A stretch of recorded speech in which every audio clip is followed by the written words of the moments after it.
How you doing, YouTube? Matt with Massive Beer Reviews, back with some end-of-the-year goodness. Yes, it's the end of the year. Well, it's the beginning of the year by the time I post this. But it's the end of the year, so I usually do an end-of-the-year kind of video recap. I actually do several of them. This year I'm keeping it to 3 because time and things and stuff and life. Anyway, the first one I'm posting will be my best friend. Actually, that probably will go all up at the same time. So who the fuck knows which one's first or last. Anyway, this one, I'm doing 3. This one is my favorite beers I reviewed this year. Okay, it's going to be 20 deep. So get some popcorn, grab a beer. I'm going to be talking a lot. So if you don't like me talking, then this is not the fucking video for you to watch. Like I said, I'm doing 3. I did best bang for your buck, readily available. I'm going to do my favorite breweries of the year. And this one is my favorite beers are reviewed. So let's cut to the chase. I'm going to take a sip of beer right here, a little Soul Mirkwood. And dive into the sucker, head deep. Okay, let's go. 20. 20. Trafalgar Ales and Meads. Their baked apple mead. Again, look at me. An asshole who starting the best 20 beers I reviewed all year with not a beer, a mead.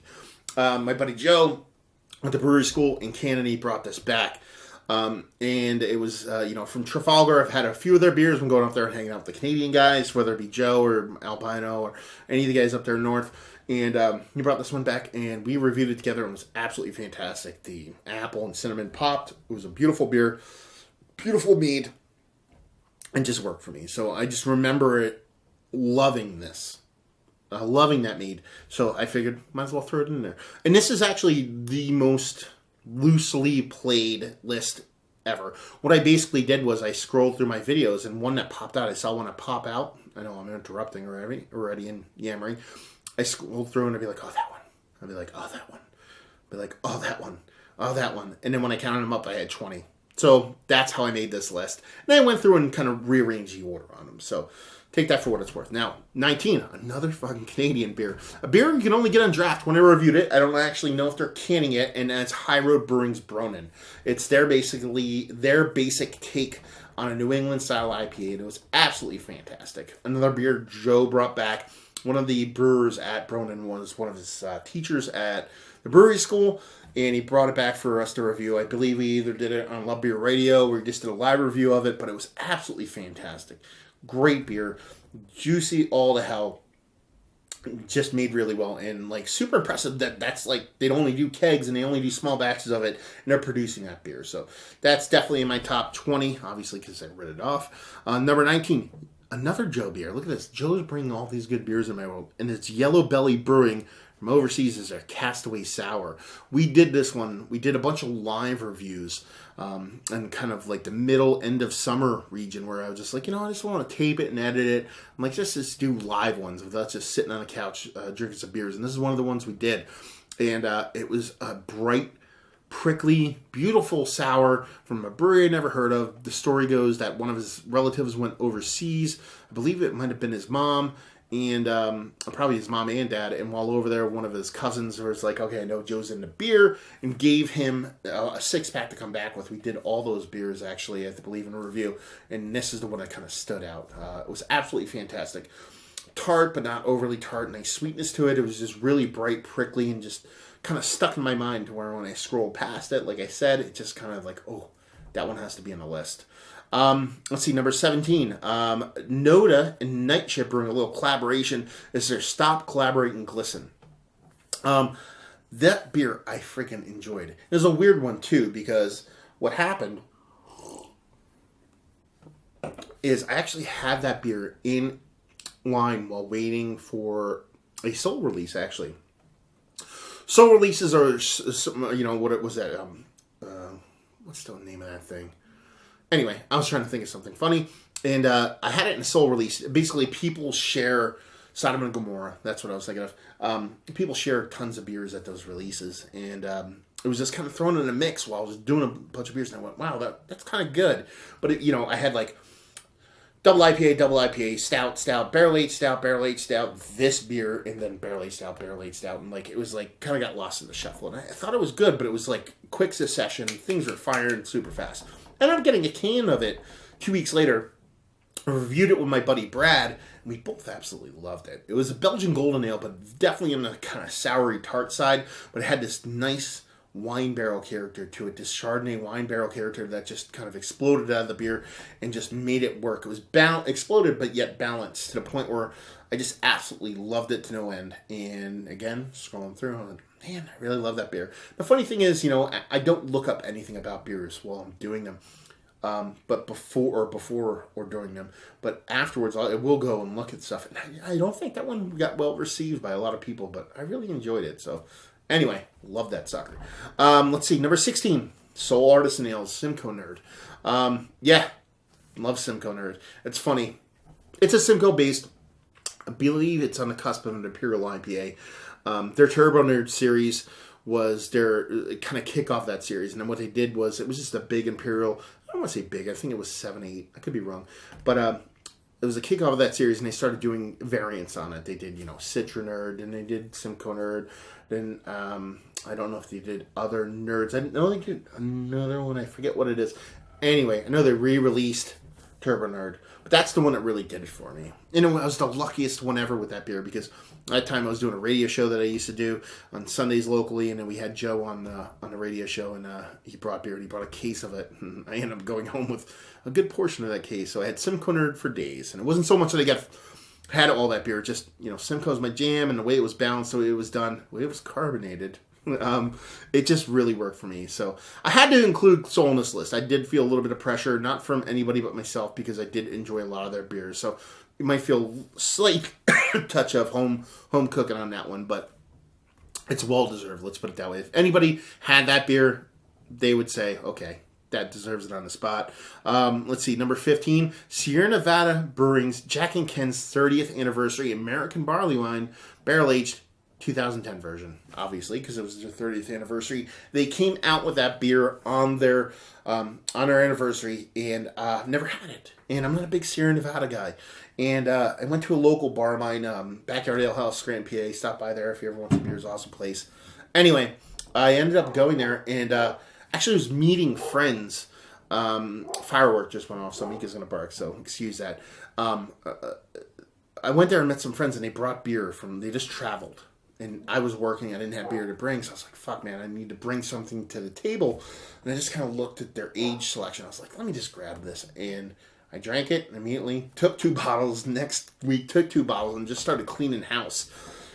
Such a good, it was American barley wine that aged in this beautiful English, just delicious, robust, thick, deep, rich caramel, raisinette bomb of awesomeness. So, yeah, that's something you actually still find out and about, because I found it, and I've actually found it a couple times since then, kind of floating around, or just, go into a bottle shop and have somebody bring it. So, even though that beer itself is an aged one, definitely keep an eye out for it, especially if you're into English barley wines and you like that kind of nice caramelly raisinette thing that I like so much. It had that in spades, and it was absolutely delicious. Number 14, Cane Brewing Vengeful Heart. A little light on Cane this year. I was doing a lot of Cane beers the previous year. Not that I didn't like their beers, just kind of like my connects on them kind of dried up a little bit. And it's a little bit too far for me to drive, but I had a bunch of their beers, and I got a lot of duplicate of their beers. There's a couple that I wish I could have put on this list that I like better, but I didn't review them, as this is just beers I reviewed this year, not beers I've had in general in my life. And this beer I reviewed, and I fucking loved it, and it was their Vengeful Heart. Yeah, it was basically an American barley wine with super duper juicy hops. And it doesn't sound like it'll work, because I didn't think it was going to work, and I had it, and it was absolutely fucking fantastic. That's just the juxtaposition between that American barley wine style. You have that barley wine style and that biting hop, and then you have that juiciness. It just didn't make sense in my brain until I had it. And once I had it, it blew me away. The combination of that sweet juiciness combined with that barley wine just worked to no end, to the point where I kind of want other people to start doing it, and hopefully they do. But yeah, if you can pick some of those up, because I had one, I want to say that came out midsummer. I had one a couple months ago, so it was several months old. Still absolutely fantastic. So if you can procure one of those, it wouldn't be a bad thing. Let me put it that way. Number 13, a beer sent to me by David out west from Oregon. It's Block 15 Brewings Prophecies Belgian Style Quad. Probably the most Belgian beer I've ever had from an American brewery. The soul in that thing, the Belgian soul in that thing was spot on. It was just rich, dark fruits, plums and figs and dates and all that fun stuff with that Belgian candied sugar just sung. Everything about it, the mouthfeel. Quads are a lot of times really hard to get right. A lot of breweries they can get the taste pretty much on point, but they lose it kind of in the candied sugar combined with the kind of mouthfeel portion of the show. They usually lose it. This one, everything was spot on. Absolutely beautiful beer. He ended up sending me another beer bill, and I just reviewed it a couple days ago on Christmas. It was their figgy pudding. Great beer. Didn't make this list, but it was absolutely fantastic. So that brewery as a whole, especially with their darker beers, is on point. So if you can get any of their stuff, especially if you're into Belgians and barley wines and stuff like that, you should definitely give them a whirl. Let's see. Number 12, Tired Hands. Only Void Coffee variant. You know me. I kind of make fun of Tired Hands. Poo-poo on them a little, make fun of them. It's just, I don't like Philly. Just don't like it. I just don't like Philly. And Tired Hands in general, their whole gig is just, I don't know. Just doesn't do it for me. But, I woke up one, I think it was might have been a Saturday or a Sunday. Friends of mine were going down. They said, come on, let's go. We want to go down there for a beer release. I said, fine, I'll go. You're driving, I'll go. And I waited in line, twiddled my thumbs, and it was that release. And Only Void in general, it's a stout, and it was nice. The burn barrel age was really nice. But the coffee base, just the base coffee, was fucking super tits. That beer was so delicious. So good. Perfect marriage between a stout and a coffee. Worked for me. As much as I like to sit here and go poo-poo all over Tired Hands and a lot of you gotta wear flannel and not work a regular job. Because the guy didn't work a regular job for 18 years. Kind of person. That shit was cash money. So, yeah. Absolutely fantastic beer. And I had it again. That came out 2, maybe 3 months ago. And I had one about 2 weeks ago. And it was absolutely fantastic. So it's aging well. So if you can still get it, don't hesitate to pick it up. Let's see. 11. Sent to me. 2 cans only, which pissed me off. But sent to me by Upstate Brewing. And it was their 2016 ale. I got a beer mail from the brewer at Upstate Brewing. Probably, I'm going to say, the beginning of this year or last year, technically, when you want to pretend when this video is being made. And I got a couple of their beers, and I really enjoyed them. And I was looking to review stuff, and they sent me stuff. And I didn't talk to them for a while. Chatted back forth. I was going to have them on a radio show. I was going to do it, but I stopped doing it. And then lo and behold, he just writes me on the blue and says, I want to send you some beer. I was like, okay. And he sends me these 2 2016 ales, and they were freaking amazing. Absolutely amazing. New England style IPA, hazy out the ass. That doesn't make for a good beer, but the flavor in it was just so good. Perfect balance between the body and the flavor and the hops and the sweetness and everything was absolutely fantastic. One of, if not one of the best, obviously, because it made this list, double IPAs that I've had. Imperial IPAs, I guess you want to say, that I've had as of late. So it was just showing me that those guys up there are no joke. Not they were a joke before, but they're no joke. So if you actually enjoy those kind of beers, or any beers in general, if you're passing through the upstate New York area, especially closer to them, Horseheads, I believe they're located, it's definitely worth checking them out. 10. Other half, double dry hopped, all Citra everything. Or is it just dry hopped? I think it's just dry hopped, all Citra everything. I could be wrong. It's the dry hopped or double dry hopped. Anyway, you know what the fuck I'm talking about. It came out in November 2016. I, again, am not a big other half lover. I will not sit here and say I chime in and say I love all the beers that those guys make, but I like quite a few of them. But that one was next level shit. I was given me by my buddy Keith. Thank you very much, Keith. He dropped one on me, and I kind of, went to review it, and I was like, here we go, another other half beer. It's going to be the same thing. But I totally changed my mind about what they could do. The hops just popped on it. Everything about it was juicy, great. Mouthfeel was awesome. Just that Citra just did it right. It wasn't over the top. It was just balanced perfectly. So, yeah. if they do that again, jump on that sucker because that thing is cash money. Let's see. Number 9, a little New England, staying in the New England region. It is DeProof Brewing. That's not New England. And Trillium, they did a dry hopped collab called a bouquet. Or bouquet, depending on how you want to pronounce that. And it was a dry hop saison. Picked it up on a whim when I was in upstate New York. I just saw this up. DeProof, who I love, and I was Trillium. I was like, screw it, I'll pick it up. The funk married the hops. Everything about that beer was absolutely fantastic. Loved it to no end. And yeah, it just it was one of the most beautiful beers I did of the year. If I was going to do most beautiful beers, it would be in the top list of 5.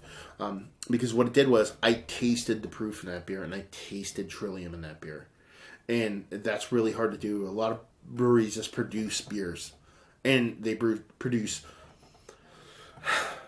just, clones of other beers that other people are making. But I believe Trillium has their own kind of vibe and own kind of soul about them. The proof definitely does. So when I actually had that beer, and I remarked it on my review, I was like, this tastes like a perfect balance between what the proof does and what Trillium does, which is exactly what I wanted in a beer, and it gave me that, and I would, almost tears. Almost got little vapors on that sucker. So yeah, there's that one. Number 8, Dry Leg Relic. I'm not going to go into the longest story in the history of mankind in this beer because this video is going to be infinitely too long to begin with, especially if I keep sipping beer. But Dry Leg, guys, I love it. Or you guys know that I love it. And yeah, the story behind this one, I'll try to rip through it, is Dennis from Dry Leg was coming up. He was doing a tap takeover thing at a local bottle shop near me, and he's like, "Hey man," I set him up with it, and he's like, "Yeah," he's like, "He's not gonna be there. I want you to try this beer." And he came down and he tried it, and it was absolutely fantastic. And he's like, "Let me tell you, I made this beer." And long story short, you can go online and watch my review, and I'll explain it in depth in that one.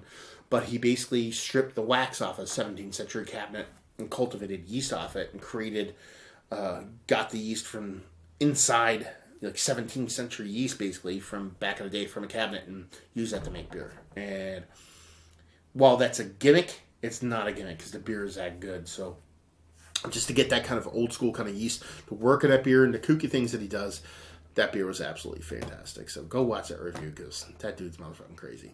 Anyway, let's see. Number 7, Grimm Lambo Door. Love me some Grimm. They did this like cherry pop. The best beer I had from this year was this cherry pop, kind of like a Berliner Weiss or Goza. I think it was Berliner Weiss. But that was just something I actually drank with people. It's not something I reviewed, and this is all just stuff I reviewed. But Lambo Door, I wanted to hate that beer because it was drawn like horribly, like an MS Paint, and was trying to be too cool for school. And I was like, this is going to suck. And I drank it, and I was like, fuck, man, this thing's absolutely fucking delicious. It's exactly what I wanted. Didn't even drink like beer. That's how good it was. Because beer's horrible. Yeah, it was straight up fruit juice. Loved every second of it. It was sent to me, I think it was sent by my buddy. No, wait, was that one sent to me? I think Tom sent it from Brooklyn. I'm almost positive. Anyway, if you did, Tom, thank you very much. Yeah, it was just super delicious, super straight up juice. Like, we talk about juice and beer, and like, oh, it tastes like juice. Like, we're kind of saying it tastes kind of like this juice. No, that straight up tasted like fucking juice. Like, I told people about that beer afterwards. I'd be like, if you place this in front of somebody and said, here's your juice for breakfast, they would drink it and not know they were drinking beer. That's how juice it was. So anyway, that was fantastic. Number 6, another beer sent to me from Canada, nonetheless, and it was the Electress Muskets, their Porter Baltique, their Baltic Porter. I've been wanting to try it for years. I dreamt about this beer, and then it was end up getting sent down to me, and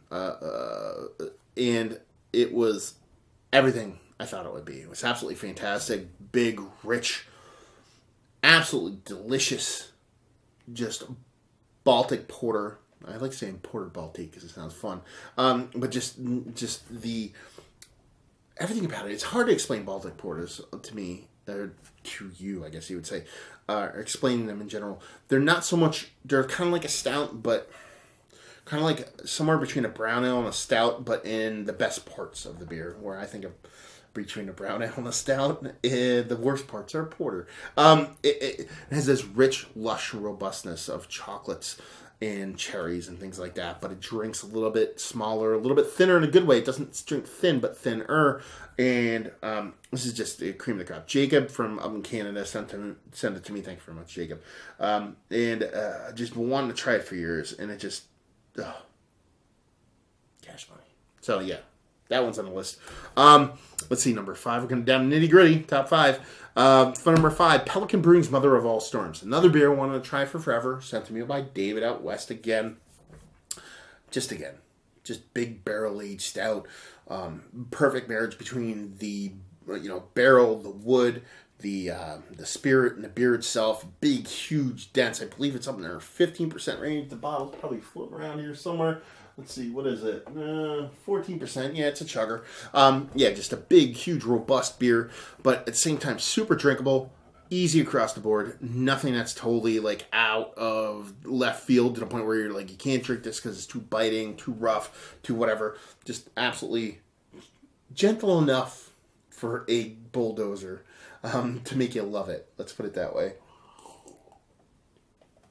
And sometimes you go into those kind of like bigger beers, those whales, bro, expecting this amazing beer, and you're expecting so much, you kind of get a little let down. But this definitely didn't let me down. Let's see, number 4, Cantillon Creek. Yeah, 2012. I reviewed that with my buddy Brad. Picked it up locally.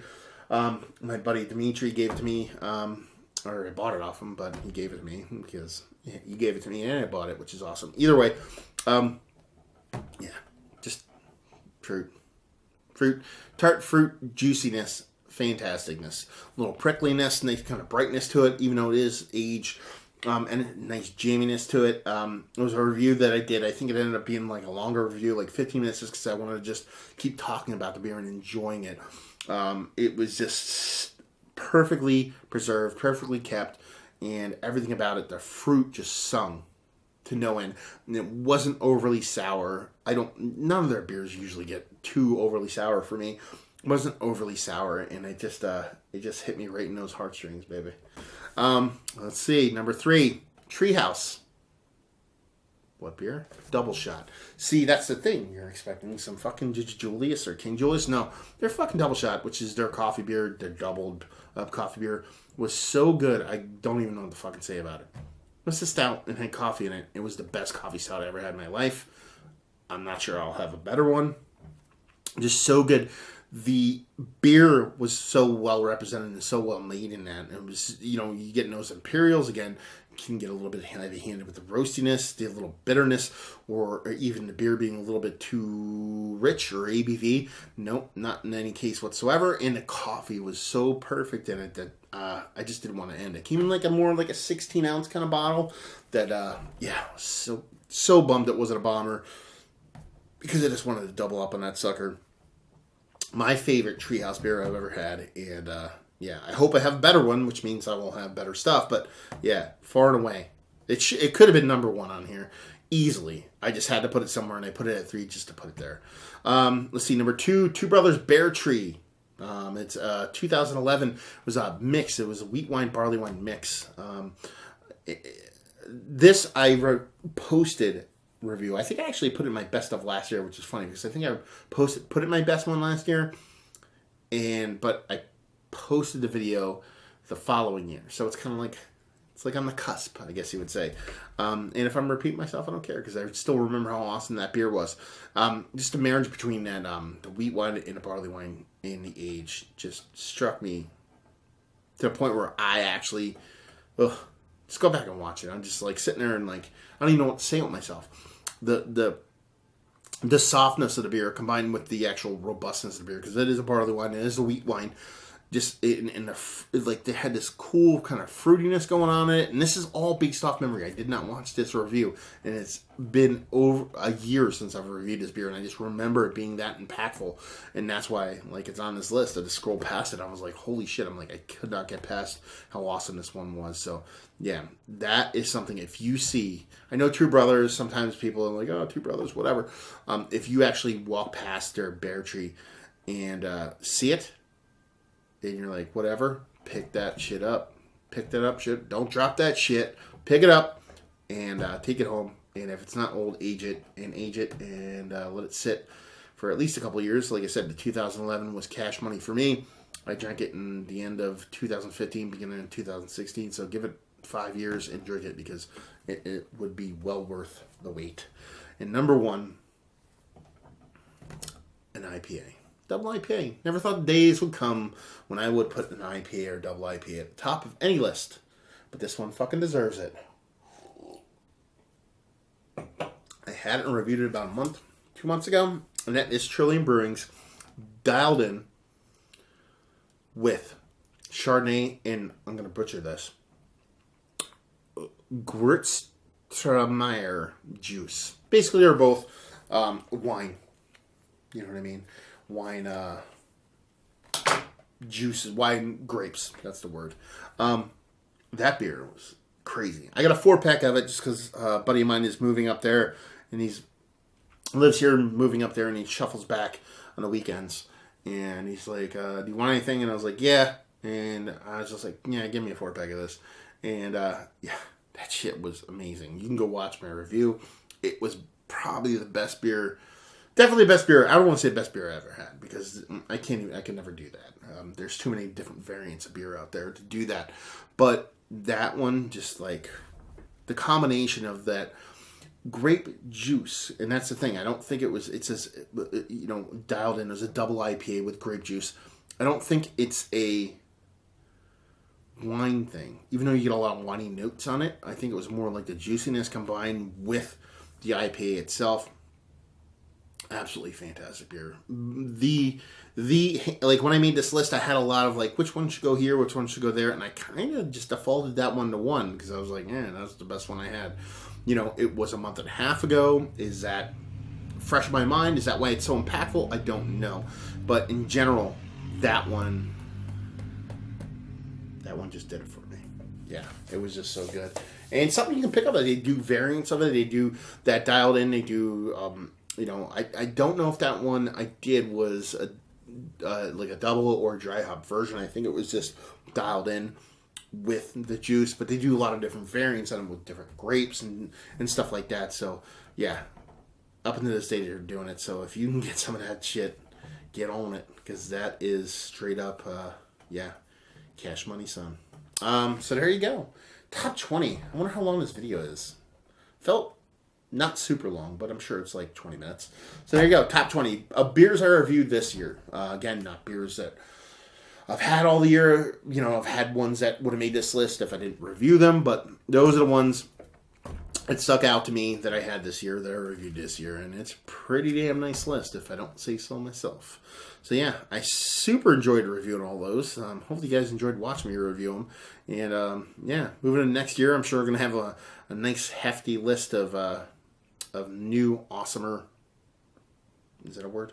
Awesomer beers to put on next year's list. And chime in down there. Tell me where you're batshit crazy for putting this beer in the list, or why did you not put this beer on your list that I know you reviewed? Kind of talk to me. Let me know what you think.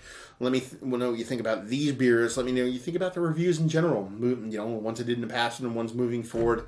And because that's what it's all about. Feedback and community, baby. So hopefully you guys enjoyed this end of year top 20 list of beers I reviewed this year. Hopefully you're enjoying a nice beer right now, and hopefully see you next time. Cheers.